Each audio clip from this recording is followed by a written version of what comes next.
Hi friends, welcome to our channel. ఈ 3 సంకేతాలు పదే పదే అంటుంటే ఆమె అక్రమ సంబంధంలో ఉన్నట్టే.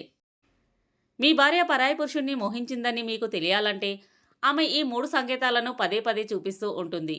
ఆ సంకేతాలేంటో చూద్దాం. మీ భార్య మీతో ఆ రహస్యాన్ని దాచిపెట్టడానికి ఎన్నో ప్రయత్నాలు చేస్తూ ఉంటుంది. ఎందుకంటే ఆ రహస్యం కాస్త బయటపడిపోతే తన ప్రియుడికి ఎక్కడ దూరం అవుతానో అని చాలా జాగ్రత్తగా ఉంటుంది.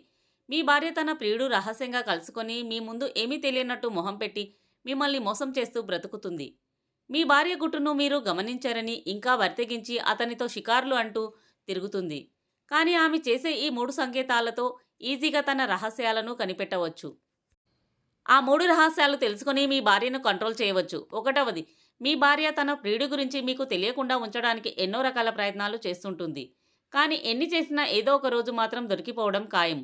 తను తన రహస్యాలను ఎక్కువగా ఫోన్ ద్వారా జరుపుతుంది. కాబట్టి ఫోన్ను ఎవరికీ కనిపించని చోట దాచిపెడుతుంది. అంతేకాకుండా తన పాస్వర్డ్, లాక్ను కూడా చేంజ్ చేసి ఉంచుతుంది.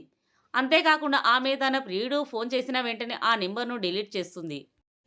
తన ఫోటోలు కూడా వెంటనే డిలీట్ చేస్తుంది. ఎందుకంటే తన భర్త ఎక్కడ ఇవన్నీ చూస్తాడో అని వెంటనే డిలీట్ చేసి ఏమీ తెలియనట్టు ఉంటుంది.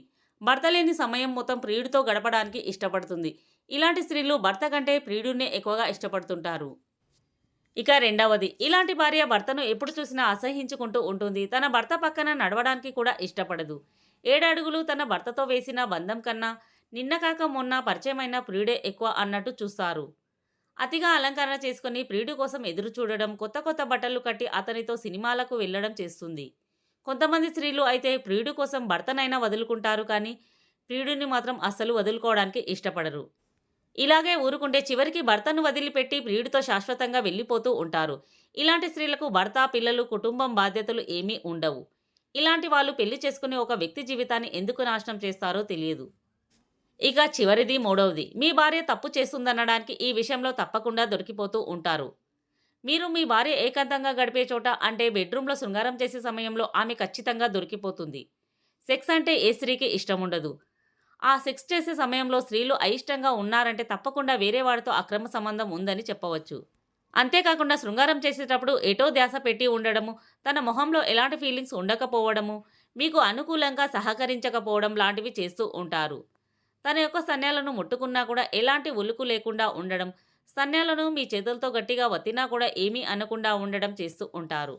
ఇలా ఎలాంటి ఫీలింగ్స్ లేకుండా, మీతో ఇష్టం లేకుండా ఉంటే, శృంగారం విషయంలో కూడా ఎలాంటి అలజడి లేకుండా ఉంటే ఖచ్చితంగా ఆమెకు ప్రియుడు ఉన్నాడని అర్థం. ఏ విషయంలో మీతో అలా ఉన్నా పర్లేదు, కానీ శృంగారం విషయంలో కూడా అలా ఉన్నట్లయితే ఖచ్చితంగా ఆమె పరాయి మగాడితో అక్రమ సంబంధం పెట్టుకుంటుందని అర్థం. ఆమెను బలవంతంగా శృంగారాన్ని చేసినా కూడా ఓ శవంలాగా శృంగారాన్ని చేయించుకుంటుంది. అదీ కాకుండా శృంగారంలో పాల్గొంటున్నంతసేపు ప్రియుడినే తలుస్తూ శృంగారంలో పాల్గొంటుంది. అంతేకాని తాళి కట్టిన భర్తతో శృంగారంలో పాల్గొని అతన్ని సుఖపెట్టడం మాత్రం చేయదు. ఈ విధంగా ఏ విషయంలో కూడా బయటపడని మీ భార్య శృంగారం విషయంలో మాత్రం ఇట్టే దొరికిపోతుంది. ఫ్రెండ్స్, ఈ వీడియో కనుక మీకు నచ్చినట్లయితే ప్లీజ్ లైక్ చేసి మా ఛానల్ని సపోర్ట్ చేయండి. అలాగే ఇలాంటి మరెన్నో ఇంట్రెస్టింగ్ వీడియోల కోసం మా ఛానల్ని సబ్స్క్రైబ్ చేయండి. Thanks for watching.